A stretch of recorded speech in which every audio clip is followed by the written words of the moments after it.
On va reprendre maintenant la Gemara. La Gemara, donc page 18, en bas de la page, on avait entamé le troisième chapitre, Maseret Berachot, et on avait étudié un petit peu les notions là aujourd'hui encore, aujourd'hui dans notre cours, ça va être beaucoup de Haggadah, des histoires sur les personnes qui sont passées dans le monde au-delà, dans le monde futur, qui sont décédées. Et on va voir donc la mitzvah qu'il y a, parce que le sujet du chapitre c'était en fait celui qui était onen, celui qui, nous, l'a perdu un proche. Il est dispensé de toute mitzvot positive tant qu'il n'a pas enterré son proche. Et puis après, lorsqu'on nous sommes entrés dans ce sujet, on est entré dans une parenthèse, à savoir, est-ce que, est-ce que les morts sont au courant de ce qui se passe dans ce monde? Et alors, souvenez-vous qu'il y avait ce Rav qui marchait avec son talit, qui débordait, qui sur les tombes, qui traînait sur les tombes. Et il lui avait dit, son ami, il lui a dit, mais tu n'as pas le droit de faire cela parce que tu les nargues. Tu nargues les morts qui ne peuvent plus faire de mitzvot. Et toi, tu peux faire mitzvot tu peux faire des mitzvot encore, donc ce n'est pas joli. De la même manière qu'on ne peut pas manger devant un mort, n'est-ce pas? On avait vu ça, qu'il faut tourner son visage parce que c'est pas joli. Ça s'appelle Loeg Larash, Heref Oseou, c'est se moquer du pauvre. Et il n'y a pas plus pauvre qu'un mort parce qu'il ne peut plus rien faire.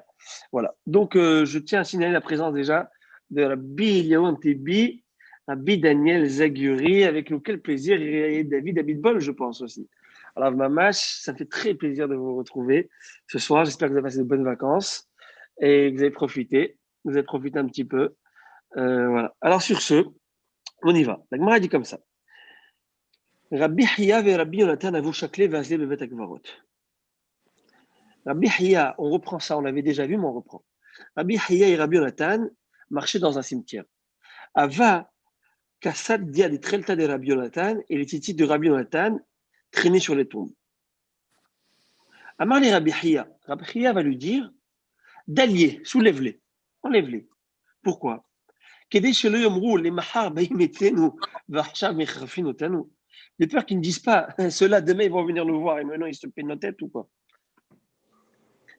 Et d'ici, la Gemara va dire, donc apparemment, on voit que Rabbi Hiya qui a fait ce reproche à Rabbi Yonatan, et ben on voit que Rabbi Hiya lui pense que les morts sont conscients de ce qui se passe ici. Et à Marley, Rabbi Yonatan va lui dire, il va lui rétorquer, oui, il y a des coulées, aïe. Mais est-ce que les morts savent vraiment tout ce qui se passe ici, au point de me dire de soulever mes titis? Mais il s'écrit clairement dans le pasouk de Kohelet, l'Ecclésiaste, où les morts ne savent rien du tout. Et si les morts ne savent rien, eh bien ils ne savent rien. C'est ce que le pasouk dit. Alors là, Rabbi Hiya, il va lui faire une petite douche froide, il va lui faire un petit savon. Il va lui dire comme ça. Amarle, Rabbi Hiya va lui répondre à Rabbi Yonatan. Tu as mal compris ce verset. Il va lui dire comme ça. Imkarita loshanita. Si tu as lu ce verset une fois, eh bien certainement que tu n'as pas révisé une seconde fois. Veim shanita loshilashta. Et si tu l'as révisé une seconde fois, certainement que tu n'as pas révisé une troisième fois. Pour bien comprendre ta signification. Veim shilashta lopeshulecha. Et si tu l'avais révisé une troisième fois, eh bien certainement qu'on ne te l'a jamais expliqué convenablement.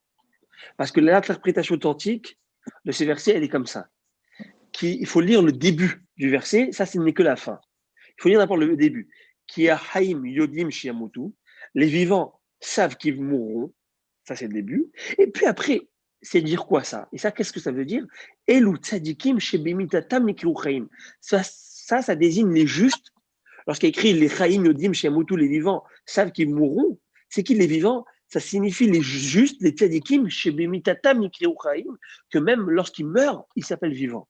Les tzadikim, ils sont qualifiés de vivants. Ça veut dire, la Gemara elle dit, on va le voir bientôt, dans quelques lignes, c'est que le tzaddik, lorsqu'il est mort, même lorsqu'il est décédé, eh bien, il s'appelle toujours vivant. A contrario, à Métim, les morts ne savent rien. C'est qu'il est mort, c'est les Réchaïm, que même de leur vivant s'appellent des morts. Pourquoi? Parce qu'ils font comme si que la mort ne va pas être là. Et donc, s'ils ne voient pas, ils ne voient pas la mort au bout de leur vie, et donc ils pensent qu'ils n'ont pas de compte à donner et à rendre, donc ils font, et comme on dit, ils mordent la vie à pleines dents, ils font ce qu'ils veulent, ils s'adonnent à tous les plaisirs de ce monde interdit aussi. Et donc voilà ce qui se passe, c'est qu'ils sont morts même durant leur vie. Et c'est ça qu'il faut comprendre. Et là, il va amener un pasouk, un pasouk magnifique qui va, nous faire comprendre lorsque les Chachamim disent ici que même une personne qui est décédée, mais c'est une tzaddik, et bien même lorsqu'il est décédé, il s'appelle vivant. Pourquoi? Parce que sa neshama, elle vit. Parce que c'est la génération qu'il a mis dans ce monde, ses enfants le font vivre aussi. Et on va voir. Regardez comment on va voir ça. Il amène un pasouk. Donc c'est un pasouk de Shmuel Bet. Ou Benayahu ben Yehoyada ben Ishraï. Et voici que Benayahu, fils de Yehoyada, c'est le fils d'un homme vivant, Ben Ishraï. On va essayer de comprendre ça, d'accord? En fait, on dit Ben Ishraï, mais on le lit dans le pasouk lorsqu'on veut le lire. On dit Ben Ishraïl. Il y a le kri et le kti. Vous savez, très souvent dans la Torah, il y a la manière de lire et la manière d'écrire. Il est écrit Ben Ishraï et Ben Haïl. Haïl, c'est un homme qui est vaillant. Bon, en tout cas. Donc, c'est qui Benayahu Ben Yehoyada, c'était un des généraux de l'armée de David, puis après, il va devenir le général de Shlomo Ameler, un homme tzaddik extraordinaire. Et tellement tzaddik, on va le voir. Benayahu Ben Yehoyada. Et voici que Benayahu, fils de Yehoyada, Ben Ishraï, fils d'un homme vivant, Rav Pealim Mikabtiel. Qu'est-ce que ça veut dire Rav Pealim Mikabtiel? Aux nombreuses œuvres, il a fait beaucoup de choses cet homme, de la ville de Kabtiel, Mikabtiel. Et là, qu'est-ce qu'il y a écrit juste après? Ouika et Tchéné Ariel Moav, il a battu les deux commandants de Moav. Et il est descendu et a battu un lion dans un fossé par un jour de neige. Alors, il faut comprendre. Alors, de manière simple, basic, c'est qu'il était fort, qu'il a tué un lion, il a tué les gens de Moab, il a fait des guerres, il a gagné, très bien. On va essayer de comprendre ce verset un peu plus profondément. Profondément. Et qu'est-ce que ça veut dire? Alors, Ouïka d'abord. C'est-à-dire quoi Ouïka? Chachamim vont nous dire qu'il a, et Rachid explique, Ouïka, il a frappé le lion chez Né Ariel. Ariel, alors, Shné Ariel, excusez-moi, Shné Ariel, c'est les deux commandants de Moab. C'est-à-dire quoi ça, deux commandants de Moab? Rachid explique d'abord. Ouïka, Eshpil et Hashanim, Shel Dorot, Mishne Migdashim, Shelo Yabem Kemoto. C'était un tellement grand sadique. C'est-à-dire qu'il a rabaissé par sa grandeur. Il n'y avait aucun homme qui était aussi grand que lui dans les deux Beth Amikdash. Dans le premier et dans le deuxième. Et Ariel, c'est le Beth Amikdash. Vous savez que ça vient du mot Ari. Ari, c'est le lion. Et le Beth Amikdash avait une forme de lion. On dit pourquoi? Parce qu'il a comme une grande tête, le lion, et un plus petit corps. Donc le lion, c'est comme ça, comme un lion accroupi. On dit le Kodesh à Kodashim et le reste du Beth Amikdash. Bon, en tout cas. Et ça veut dire quoi? Il a frappé et Tahari, il est descendu, il a battu le lion. Le jour de neige, et à Moab, qu'est-ce que ça veut dire? Alors, il explique Rachid. Moab, il dit, il était au temps de qui? De Moab. C'est qui Moab? David Améler qui descend de route à Moabia. Très bien. Donc, ça, c'est l'explication basique. Maintenant, on va essayer de comprendre ce que ça veut dire. Ce pasouk, qui est pas très clair. Agmara a dit, on tourne la page 18, folio B. Ben Ishraï, c'est qui cet homme? L'homme Benayahu ben Yehoyada, Benayahu, fils de Yehoyada, Ben Ishraï, le fils d'un homme vivant. La Gemara a dit, le fils d'un homme vivant, a tout coulé aïe, Bene Meteninu, et quoi, tous les autres hommes sont les fils d'hommes morts. C'est quoi, on est tous fils d'un homme. Et là, Ben Ishraï, mais le verset nous enseigne plutôt que quoi? Que Benayahu, que son père, c'était que Benayahu, c'était le fils d'un homme vivant. Shafil ou Bemitato Karouichai, que même lorsqu'il était mort, il n'était plus là son père, et ben c'est un homme vivant, parce qu'il a laissé un fils comme lui, parce que lui-même était un grand sadique. Alors on va essayer de comprendre ce verset, on va l'élucider. La Gemara va l'expliquer, va l'analyser. Mais je joue une petite parenthèse. Est-ce que vous avez déjà entendu parler du Ben Ishraï? Oui. Ben Ishraï, vous connaissez tous. On dit le Ben Ishraï. Le Ben Ishraï, en fait, c'est Rabbi Yosef Haïm de Bagdad. Rabbi Yosef Haïm de la ville de Bagdad, en Irak, qui était un grand kabbaliste, très grand kabbaliste, très grands aussi décisionnaires halachiques. Ceux qui le suivent, c'est beaucoup, tout le monde le suit, ok, mais il a beaucoup de tendances kabbalistes. Alors parfois, on n'est pas d'accord sur certaines décisions, mais il a éclairé toute la Gola. Il faut le savoir, ce qui est tous ces livres qu'il a écrits, tous ces livres, il leur a donné un nom par rapport à ce verset. Il va écrire un livre Ben Ishraï, le fameux Ben Ishraï, qu'on le nomme comme ça. On l'appelle le Ben Ishraï, mais c'est Rabbi Yosef Chaim de Bagdad. Il va lire Mekabtiel, de la ville de Mekabtiel. Il y a un livre, d'accord. Il va écrire, il s'appelle Kabtiel. Benayahu Ben Yehoyada. Il y a un livre qui s'appelle Benayahu sur le Talmud et un autre Ben Yehoyada. Rav Pa'alim, il a fait beaucoup d'œuvres. Il a écrit un shoot, Rav Pa'alim, un réponsa, des centaines de questions-réponses à l'Afrique, Rav Pa'alim, qu'il a écrit. Pourquoi il a pris sur ce verset?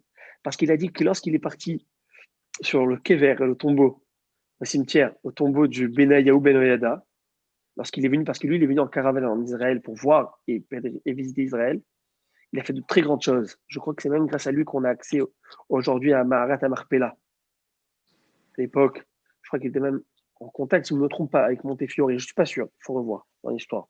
En tout cas, il a. En quelle année Montefiore? Je crois que c'était en 1820. Alors c'est ça, c'est la période. Je crois que c'est dans cette période-là, voilà. La période. Voilà. Il a fait des choses extraordinaires, que ce soit dans le côté halachique, et il a modernisé, si je peux dire, à la fin. D'accord? Et les gens venaient affluer pendant la sikha, la dracha qui faisait le samedi midi. Ce n'était pas 15-20 personnes, c'était des centaines de personnes.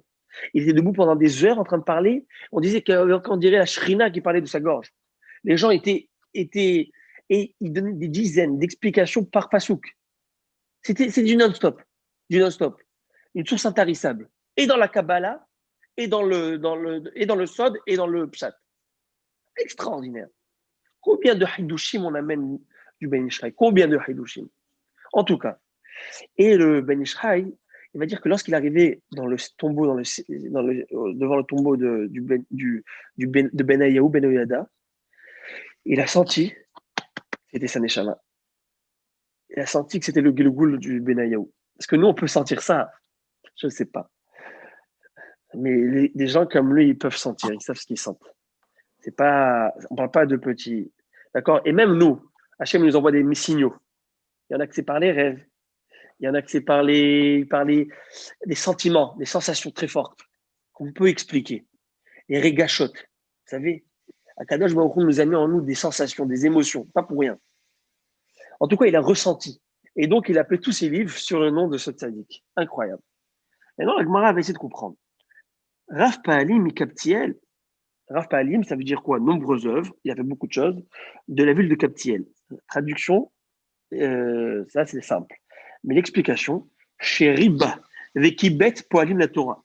En fait, ça signifie qu'il a multiplié, il a accumulé des œuvres en faveur de la Torah. En tout cas, il a amené tout le monde à la Torah. Plus encore, c'est-à-dire quoi? Il a abattu les deux commandants de Moab. Chez Loéni Kemoto, ça explique qu'il avait une si grande stature qu'il n'a laissé personne comme lui, ni du l'Obamigdash Rishon, ni l'Obamigdash Sheni, ni durant le premier temple, ni durant le second temple.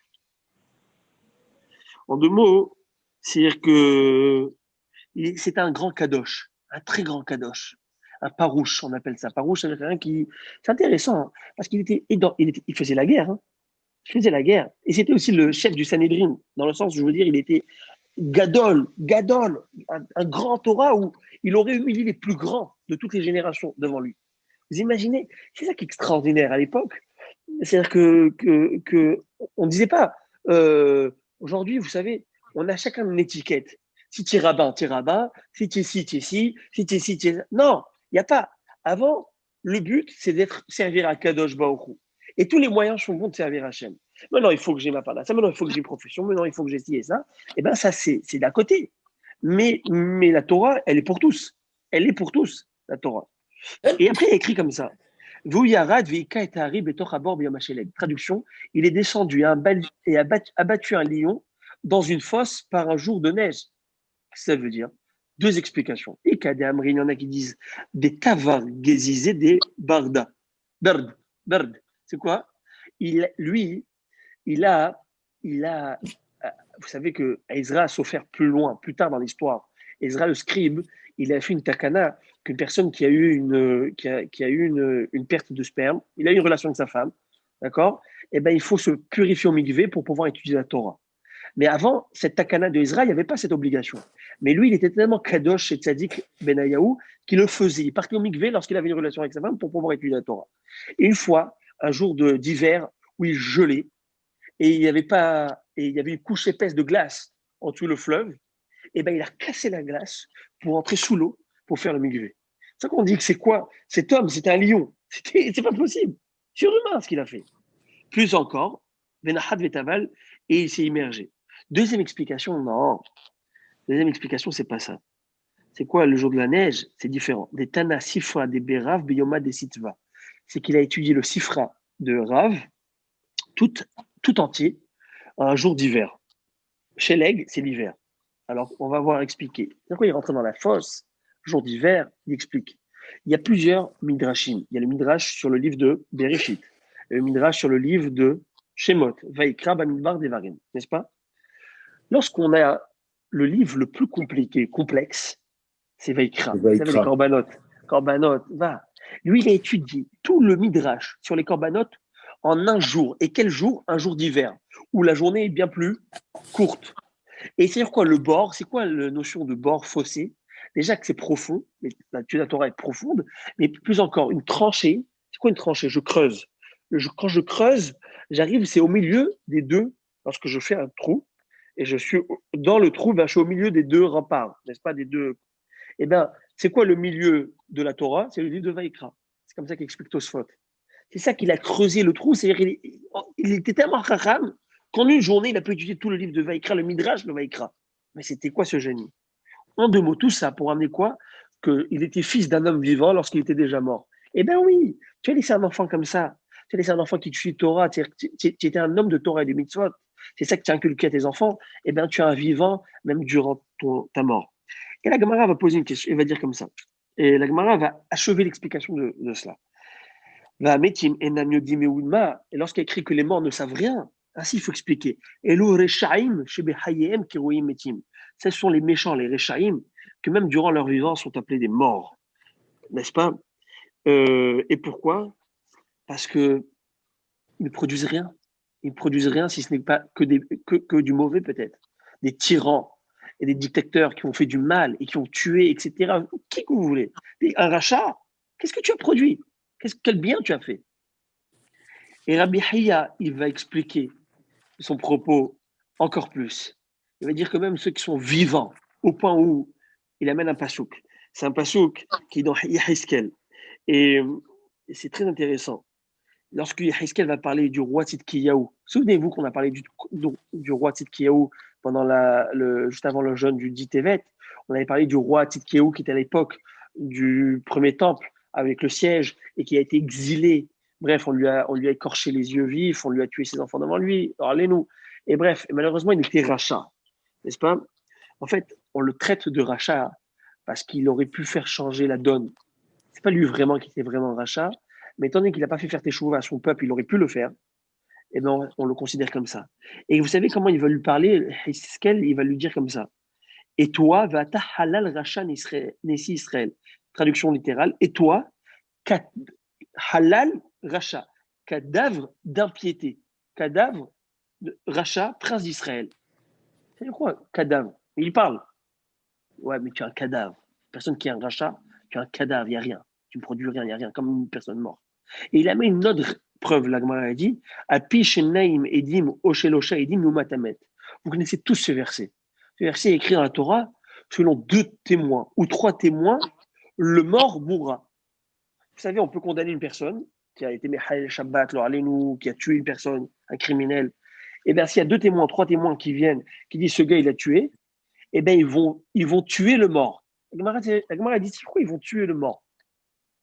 Mais si tu ne peux pas tuer un homme mort. Vous connaissez cette phrase, si tu meurs, je te tue. Imagine, si tu meurs, C'est quoi un homme mort? Mais il dit, il est mort. Tu condamnes le vivant. Ils tueront le vivant. Non, ils tueront le mort. C'est quoi ils tueront un mort? Traduction, c'est qu'une personne qui est rachat, eh bien, il est d'emblée mort, à moins qu'il fasse teshuva. Tant qu'il n'a pas fait teshuva, chlet pour lui. La Gemara, elle va raconter des histoires très intéressantes, on y va. OK? Dans les mêmes idées. Ah, c'est très intéressant. Ne me posez pas trop de questions dessus. Enfin, si, mais ce sont des choses qui sont au-delà. Il faudrait chercher beaucoup de midrash. Mais on va essayer de les prendre comme ça. On les prend au premier degré. Après, on verra si on peut essayer de voir. OK? Bene Rabbi Hiya Nafouk le Kiryata. Souvenez-vous que le rabbi qui parlait jusqu'à maintenant, il s'appelait Rabbi Hiya. Vous vous rappelez, Rabbi Hiya, lui, pour lui, Rabbi Hiya, il pensait vraiment que les morts sont au courant de tout. Vous vous souvenez de ça? Et Rabbi Hiya, il a dit à son collègue, lève les titiotes, ça se fait pas. Lève les titiotes. Moi, raconte comme ça. Béni Rabbi Hiya Nafouk le Kiryata. Les enfants de Rabbi Hiya, les deux enfants, il avait deux grands enfants, un qui s'appelait Hiskia, un qui s'appelait Yehuda. Des gens, mais d'une grandeur, d'une piété extraordinaire, au point où Rabbi Yehuda Nassi l'a rencontré, c'était sa famille, il a rencontré Yohanavi. Il lui a dit, qui ici peut amener le Mashiach? Qui peut déjà amener Triat Ametim? Qui est-ce qu'on a? Il a dit, mais bien sûr, dans ta génération, il y a quelqu'un. Qui? Il dit, Hiya ou Banav. Rabbi Hiya ou Banav. Rabbi Hiya et ses enfants. Il y a toute une histoire dans Maseret Ta'anit où Rabbi il a essayé de faire concocter un petit truc pour les amener ensemble à la prière et pour qu'ils commencent à. Ça n'a pas marché. On verra ça un jour, Bezat Hashem, dans Maseret Ta'anit. Maseret Ta'anit, c'est une Gemara à étudier avec plein d'histoires comme ça, extraordinaires, Béhémet. En tout cas, alors Rabbi, Pourquoi on ne leur les a pas deux ans, demandé de faire venir le Mashiach? eh ben ça n'a pas marché. Il a essayé là-bas, Rabbi, il a fait plein de choses, ça n'a pas donné. Ouais. Ça veut dire que ce n'était pas le bon moment. Chaque fois, on a D'accord. essayé, ce n'était pas le bon moment. Mais maintenant, c'est le moment. Ok, alors Ouais, on y va. exactement. Amen. Sur ce, qu'est-ce qui se passe? Ils sont partis travailler. Ils sont partis dans les villages qui possédaient. Ils avaient de l'argent, ils avaient des domaines familiaux. Donc, ils sont partis travailler, ils sont partis. Et la Gemara raconte que Aïkar Leout Almoudayou. Et ils sont restés si longtemps là-bas pour travailler, pour je ne sais, c'est qu'ils ont oublié ce qu'ils avaient appris. Ils ont oublié la Torah. Ils ont oublié un peu Torah. Ils ont oublié la Torah. Avukad Metsa la Kouré, et ils peinaient et ils s'efforçaient pour se remémorer ce qu'ils avaient oublié.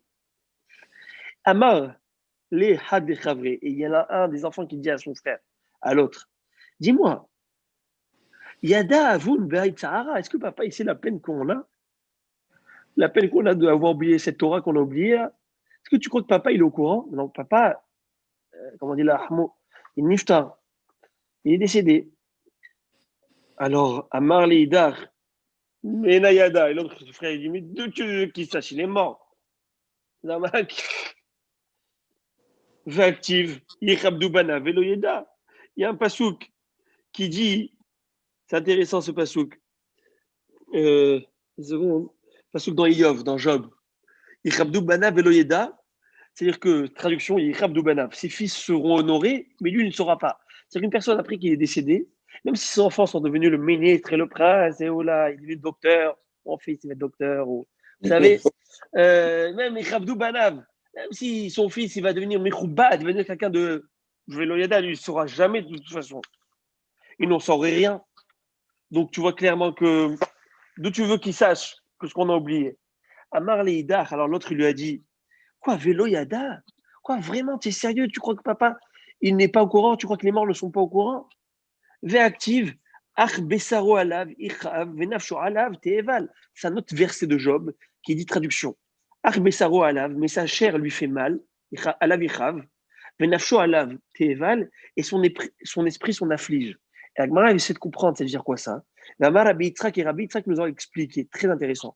Kasharim alamet kemahad b'sarahai, que les vers sont aussi pénibles aux morts qu'une aiguille dans la chair vive. C'est-à-dire que lorsque le corps se décompose, et bien chaque ver, et ben c'est comme une aiguille qu'on lui met dans sa neshama. Pas qu'il ressente quelque chose, parce que lui, il est dans la neshama est dans le ciel, n'est-ce pas?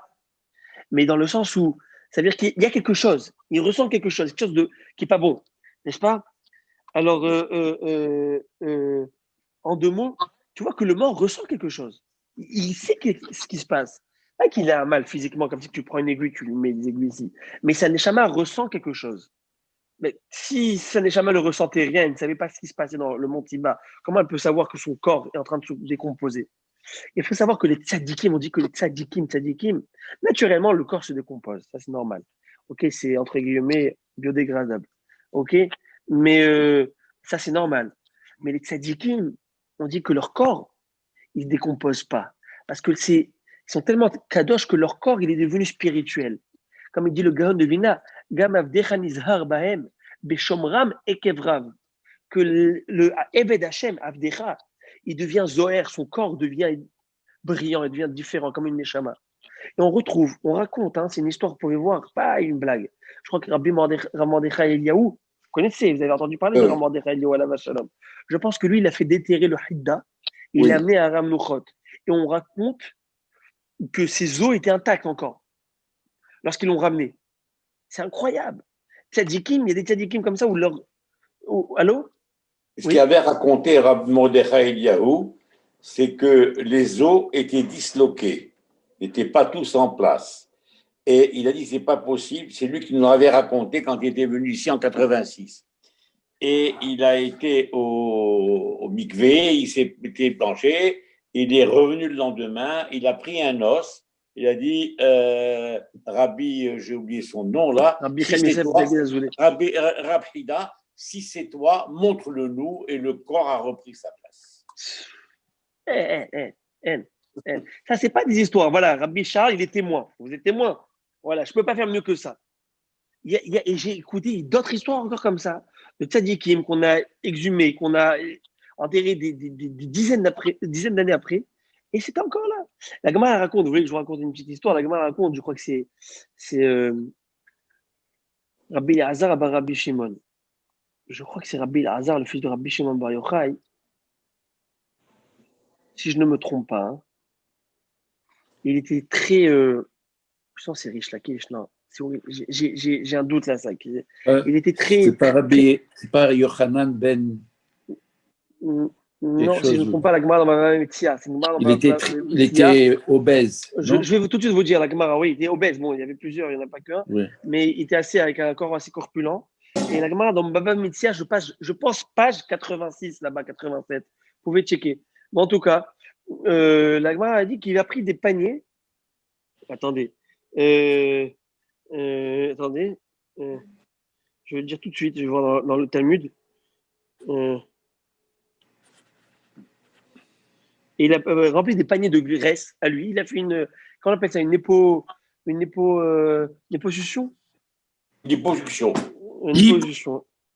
Voilà. Liposuction. Exactement. Et il les a mis au soleil pour voir s'il allait pourrir. Pour voir s'il allait mériter en deux mots Eh ben non. Eh ben non. Ça n'a pas pourri. Voilà, je vous lis.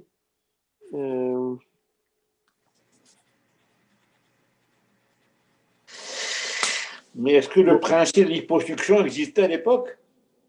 Ben oui. Apparemment, ils ont coupé. Il y avait de quoi couper. D'accord. Okay. Il y avait en trop. Non, voilà, mais bon, on parle de tzadikim. La Gemara raconte là-bas qu'ils étaient assez forts. Mais bien sûr, tout ça, ça se comprend pas à premier degré. Il faut lire le Maharal ou le Maharsha pour comprendre, parce que la Gemara, dans Masichet Baba Metzia, elle te donne des dimensions qui sont énormes, au point où il y avait une madame qui osait lui dire « Vos enfants, je pense pas que c'est les vôtres ». En disant « Zahmat, c'est tellement gros que tu peux pas avoir une relation avec une femme ». Alors lui, il rigolait, il disait « Si tu vois notre ventre, notre femme est 2 fois plus grand ». Alors il disait, et la Gemara aimait cette fameuse phrase magnifique, l'amour, elle écrase la chair. Lorsque tu aimes vraiment une personne, en 2 mots, et l'autre il disait que papa et maman, quand ils s'aimaient, tellement ils s'aimaient qu'ils pouvaient tenir sur une lame du couteau. En 2 mots, c'était pas. Alors tout ça, c'est pas ça à prendre au premier sens.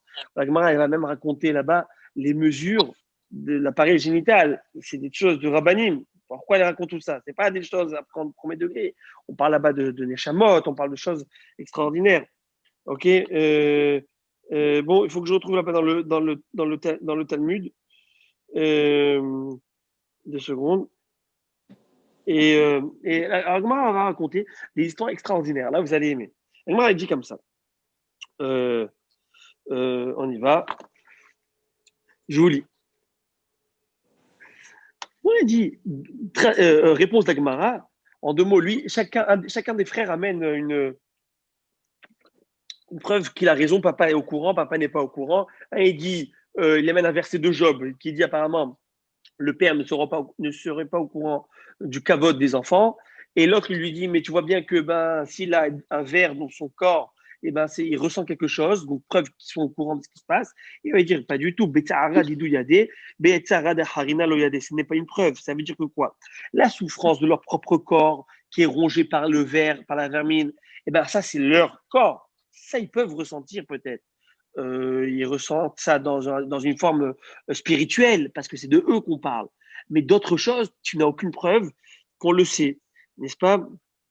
Donc, en 2 mots, ça veut dire que l'âme du défunt, c'est comme ça que Tosfot Tov explique, elle est perturbée. Il y a quelque chose qu'il ressent. Mais parce que c'est de son corps qu'on parle, pas d'un corps différent, pas d'autre chose. Et la Gemara, elle dit, vélo, elle ne va pas lâcher l'affaire. Hein. Quoi, est-ce que vraiment, ils ne sont pas au courant de ce qui se passe dans ce monde? Et là, elle raconte une histoire extraordinaire. On raconte comme ça. C'était l'histoire d'un Hassid. C'est quoi un Hassid? Hassid, c'est pas le gars avec les papillotes.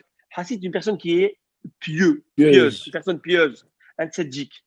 Et ce Hassid, la Gemara, habituellement, lorsqu'on dit Hassid, c'est où Rabbi Yehuda Bar Ilai, c'est le fameux Rabbi Yehuda du Talmud, lorsqu'on voit dans tout le Talmud Rabbi Yehuda. Si c'est pas Rabbi Yehuda Anassi, le Rabbi Yehuda simple, c'est l'élève de Rabbi Akiva.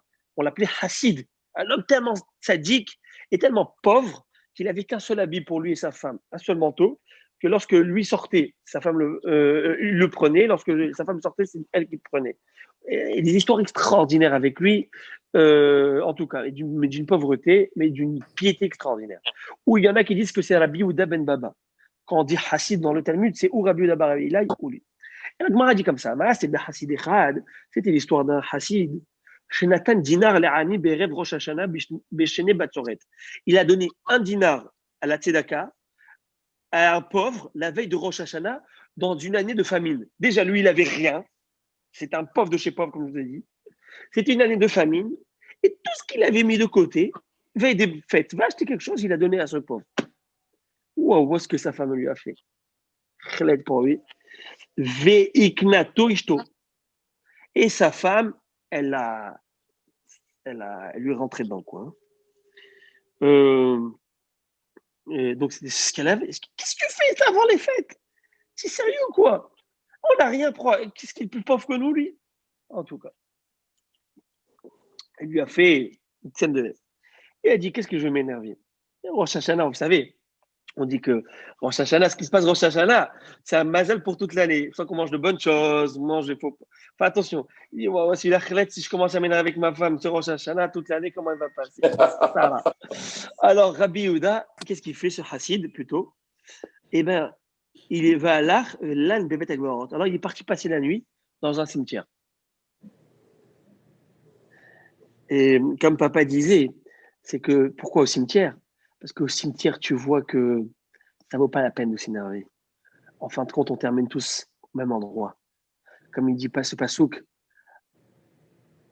Ashir Varash Nifgashu. Et Kulam, le pauvre et le riche, ils se retrouveront. Tous, on se terminera au même endroit. Il n'y a pas lieu de se faire des scènes, de se prendre la tête. Pourquoi? Si tu sais que c'est éphémère, la vie. Si c'était ad vitam aeternam, alors oui, quoi, mon kavod. Et mon gars, qu'est-ce que tu as 50, 100 ans de vivre, 120 ans? Après, c'est fini. Tu crois que tu vas te prendre la tête pour des bêtises? Alors, il partait au Bet Akvarot. Au Bet Akvarot, tu as besoin de moussard, un peu de morale. Va là-bas, tu vas te refaire une. En tout cas. Et là, tout d'un coup, tu t'imagines, au Bet Akvarot, Rosh Hashanah, Veshamash, Neruhot, Shemesapot Zolazot. Et il écoute alors 2 esprits, 2 rois, d'enfants décédés. Hein. On verra. D'accord? C'est comme ça qu'il dit Rashi. C'était 2 jeunes filles décédées. Ah, Mistama, c'était des jeunes filles. On verra pourquoi. Parce qu'il y en a une qui dit à son amie. On verra. Bon, en tout cas. Elle est papote toujours. Alors, elle est papotée. Et une dit à l'autre. Amra Hadal Haverta. L'une dit à son amie. Haverati. Boi venashut ba'olam. Mon ami. Venons, on va errer dans le monde. Viens, on va errer dans le monde. On va se balader, Vinishma Mahoria Pargot, et on va côté derrière le rideau, le paravent. Ça veut dire quoi ça? En deux mots, derrière la présence divine. Parce qu'on ne peut pas rentrer devant qui s'accavode. On va voir qu'est-ce qui est dit là-bas, quelles sont les décisions qui vont être prises dans le haut. Ma pour un autre balolam, quel malheur peut s'abattre dans ce monde? Et c'est quoi le roi? Le roi, c'est quoi l'esprit du roi? Alors, et pourquoi maintenant? Parce que Rosh Hashanah, souvenez-vous, qu'est-ce qu'il y a à Rosh Hashanah? Rosh Hashanah, le Gaon de Vilna nous explique, c'est le jour du jugement. Hachem juge les bonnes choses, les mauvaises, ce jour-là. Et lorsqu'il y a des mauvaises choses qui vont Les tomber, vivants et les morts. Exactement. Et la famine ou la sécheresse ou la richesse, n'est-ce pas? Donc il dit, on va écouter quels sont les décrets qui ont été décrétés à ce moment-là. Et c'est ça qu'elle est partie là-haut.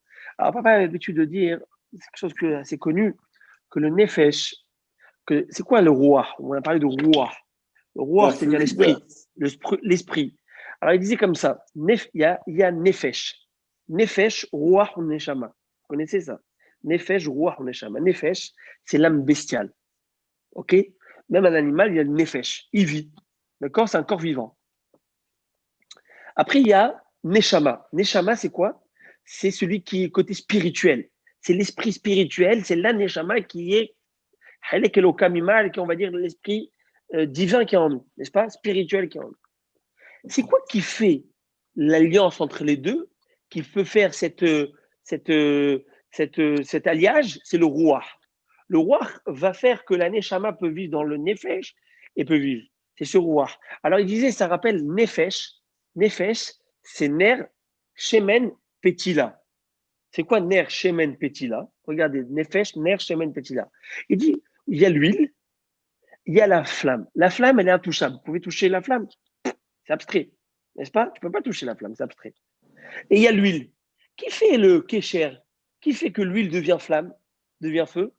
Pétila. La pétila, c'est la mèche. La mèche. Alors, nefesh, c'est quoi? C'est ner, pétila, shemen. Et c'est donc ruach qui fait la connexion entre neshama et donc le roi. Ce roi, c'est cette chose qui est pas vraiment, qui fait la connexion entre la spiritualité et le matériel. Et il lui dit, viens, on va se balader, on va voir ce qui se passe. Et là, lui, il écoute tout ça. Amra la haverta. Et son ami lui dit, Eni Yechola, je peux pas venir avec toi. Parce que mon esprit n'est pas encore libéré de mon corps, entre guillemets. Je suis encore collé au nefesh. Je suis encore collé. Pourquoi? Parce que moi, je suis enterré dans une natte de roseau. Dans une natte de roseau. Une natte de roseau, canim. Et en osier, quoi. Toi, tu es fait avec des linceuls en lin et ça s'est dégradé plus facilement. Moi, ils sont encore là. Je suis encore attaché, entre guillemets, à ce côté terrestre. Donc, je ne peux pas me permettre. Je n'ai pas la capacité de m'évacuer et d'aller.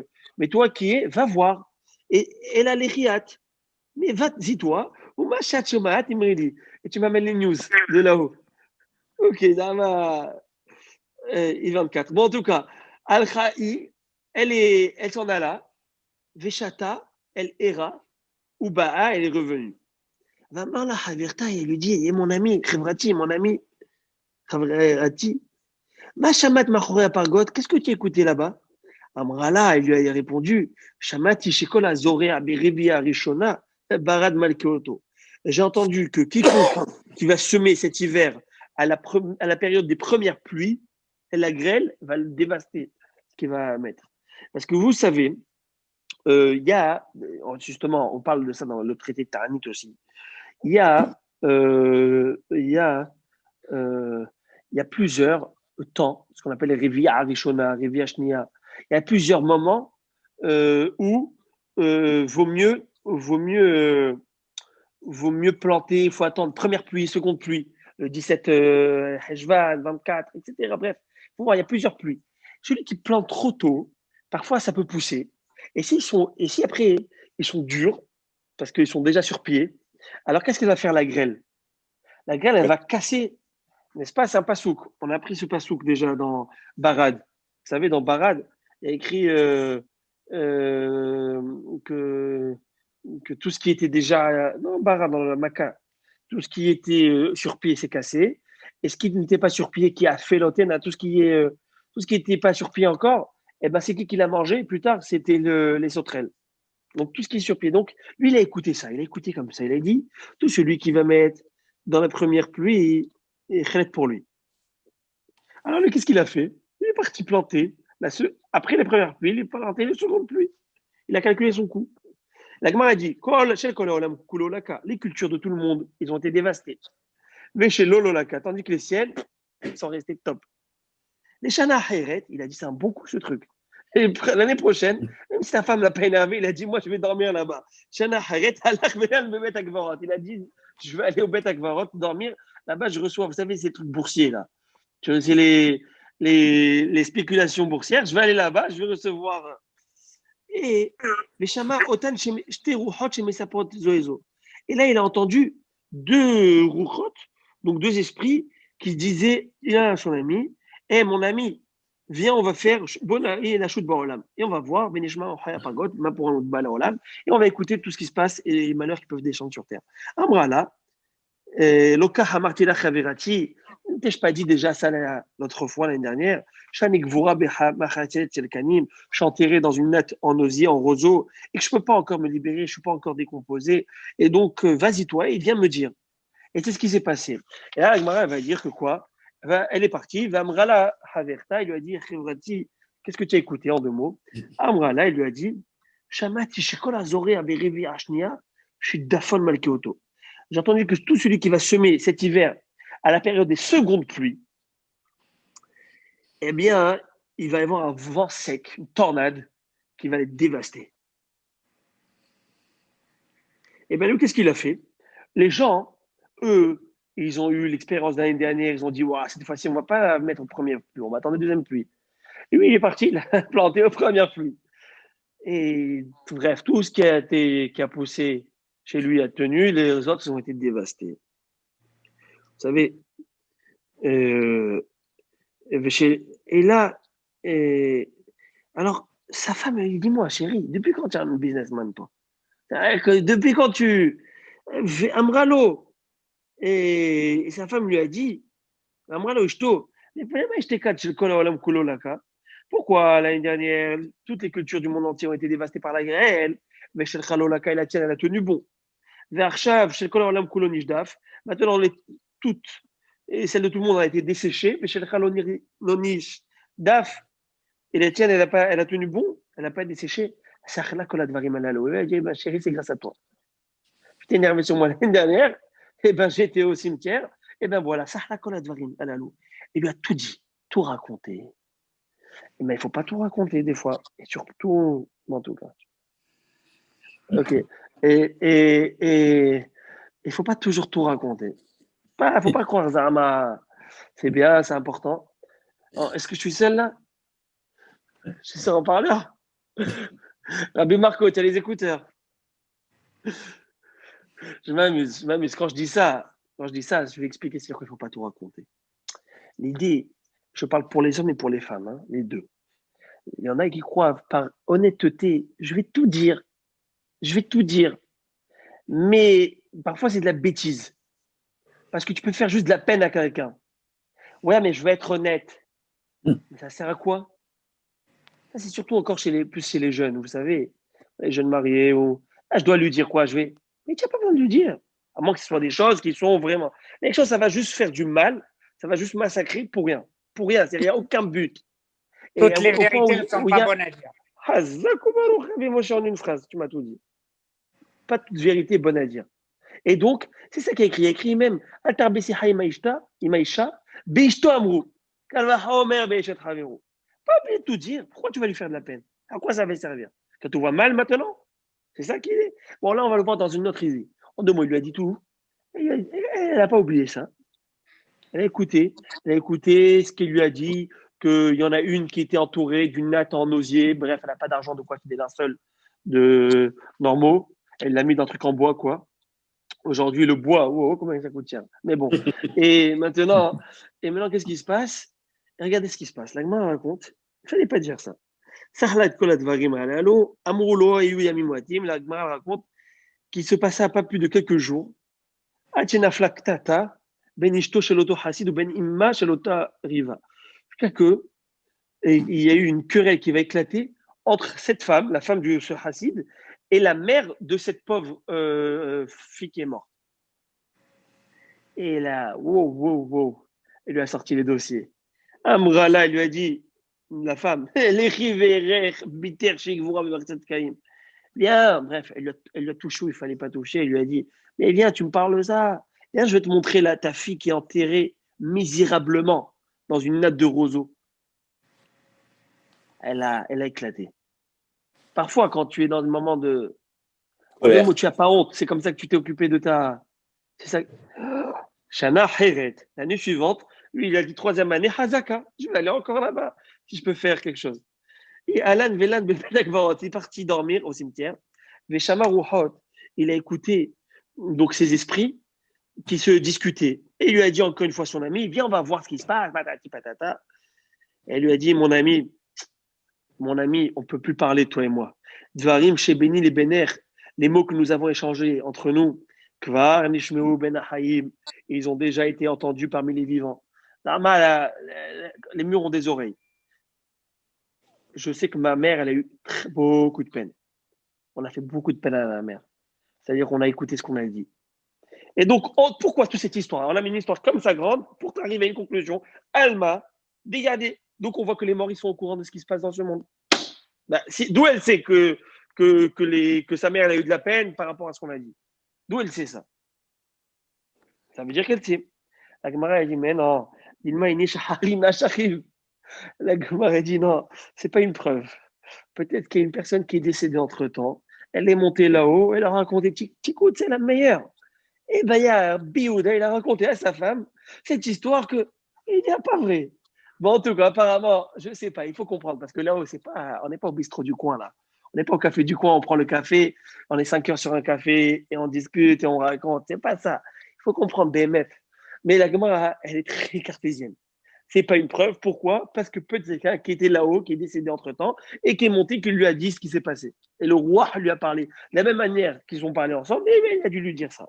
Et la Gemara, elle va raconter, je termine une toute petite histoire avant de terminer, encore une autre histoire, pour amener une preuve encore, une autre preuve que c'est possible, et qu'ils soient au courant. Des Zéri avant Mafki Douzé Gabu Plizirte. Zéri, il avait de l'argent, il a confié à un hôte, à son hôte, et lui, il est parti étudier à la yeshiva. Il a dit, garde-moi ça, garde-les-moi, s'il te plaît, cet argent. Adarte, vas-y, les béraves, chez Riva. Tant qu'il est parti étudier à la yeshiva, lui, il est mort, celui qui lui a gardé l'argent. Maintenant, lui, il ne sait pas où est-ce qu'il lui a mis, dans quel coffre, quel endroit il a caché l'argent. Donc, il a suivi cet homme dans la cour de la mort. C'est quoi la cour de la mort? Hatzar Mavet. Alors, le Rashi, il dit c'est le cimetière. Hatzar Mavet, la cour de la mort, c'est le cimetière. Mais le Gaon de Vilna, il dit en fait, c'est plus un esprit, c'est pas un esprit géographique, c'est plutôt un endroit spirituel où tu peux te connecter avec l'esprit des morts. Qu'est-ce que c'est, Manalf? Je ne sais pas la vérité, c'est où tu as plus de numéro, j'ai pas envie d'aller. Mais en tout cas, il lui a dit, moi, je vais lui faire, ces numéros spéciaux. Et il va aller, et je vais aller connecter avec eux. Et il a fait appeler l'esprit de ce Niftar. Il lui a dit, Zouzé, Khailou, mon argent. Où tu as mis mon argent? Ah, bah. Azim. Il lui a dit, Zil, Shaklinu, les mitouté, Bitsinora, Dedacha, Bedor, Palan.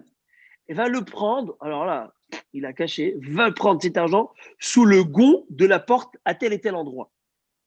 Vemala Leima, et s'il te plaît, dis à ma mère, c'était une fille, hein, dis à ma mère, parce qu'elle est morte jeune, Tesha Darli Mas Rekai, Vegubotai de Kouhla, de m'envoyer mon peigne, ma brosse, et mon flacon de mascara, de fard, le fard à Kouhla, faire le bleu là. Dis-lui, des planitas des mahar, avec cette voisine-là, un tel qui va venir demain me rendre visite. Elle va mourir. Donne-lui dans le linceul ma brosse et mon mascara et mon fard. Alors pourquoi il lui a demandé le fard et le fard et la brosse? C'est quoi l'idée de demander ça? N'est-ce pas? Alors Chachamim vont nous dire pour dire qu'elle a simplement dire que cet esprit avait de la peine parce qu'elle est morte dans la fleur de l'âge. C'était dans le moment de se maquiller, de se faire belle. Elle est morte toute jeune. Alors, elle simplement a exprimé à Zéhiri la peine de mourir jeune. Bon, en 2 mots. La Gemara a dit, mais comment elle sait comment elle sait que cette personne va mourir demain?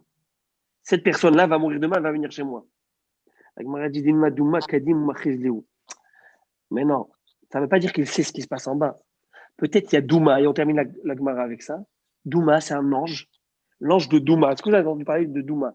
Douma, c'est un ange. Durant la Révolution française, on a entendu parler de Douma. La Douma, c'était. Non, c'est une autre Douma. Douma, pas française, russe. L'ange qui est préposé aux âmes des morts, il s'appelle Douma. Douma. Vous connaissez tous, c'est l'ange qui est préposé et pour les âmes des morts. Il les arrange là-bas. Et vous connaissez tous ce pasouk. Kol yordé Douma. Lo amitim yalleluya, velo yordé Douma. Ni les morts peuvent louer Hachem, ils sont morts. Velo yordé Douma, et ceux qui vont descendre par le billet de Douma. Douma, c'est cet ange-là. Alors il dit, d'où elle sait cette personne, cette jeune personne morte, elle sait qu'un tel va mourir demain.